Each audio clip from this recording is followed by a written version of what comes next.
বাগেরহাট সদরের আরপাড়া নেসেরিয়া সিদ্দিকিয়া দাখিল মাদ্রাসায় নুরানি বিভাগের প্রথম সাময়িক পরীক্ষার রেজাল্ট দেওয়া হচ্ছে। বন্ধুরা, আপনারা দেখতে থাকুন। তিনটা ছেলে মেয়ে রাস্তায় ঘুরে বেড়াচ্ছে সাইকেল নিয়ে, মাজার কথা বলে ব্যাগ গতকালকে একটা আটকা রাখিছি, এখনো নিতে আসেনি।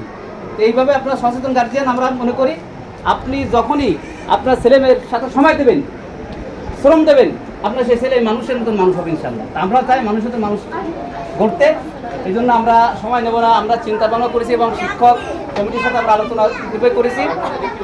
আমরা এবছরই 2026 সালের রেজাল্ট হবে, যেহেতু এদের তিনটে পরীক্ষার গড় করে আমরা আমাদের পরীক্ষার ফাইনাল রেজাল্ট দেব। অর্থাৎ এই পরীক্ষা এক হয়েছে, দ্বিতীয় সময় পরীক্ষায় এবং বার্ষিক পরীক্ষায় এই তিনটে পরীক্ষায় যার মার্ক বেশি থাকবে, অর্থাৎ 3 দিয়ে ভাগ দিয়ে যার মার্ক বেশি হবে সেই প্রথম হবে। এভাবে আমরা সিদ্ধান্ত নিচ্ছি, ইনশাল্লাহ সেটাই করবো। এই জন্য আজকে আর আমরা সময় নেব না। আজকে আমরা এই ক্লাস শিশু এবং আমরা এখানে আমরা রেজাল্ট দিয়ে দেবো এবং সুস্থভাবে মাঝে আসতে পারলো। সেই আমি আসসালামু আলাইকুম ওয়া রাহমাতুল্লাহি ওয়া বারাকাতুহু।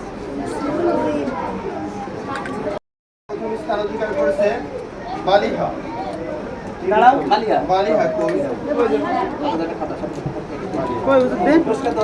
আমরা 3টে করে পুরস্কার রাখছি। দ্বিতীয় স্থান আয়েশা 3।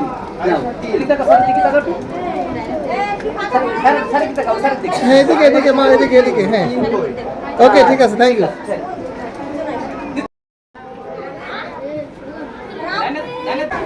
পরীক্ষার ফলাফল ঘোষণা করছি। এটা প্রথম স্থান অধিকার করেছে হাফসা। কই?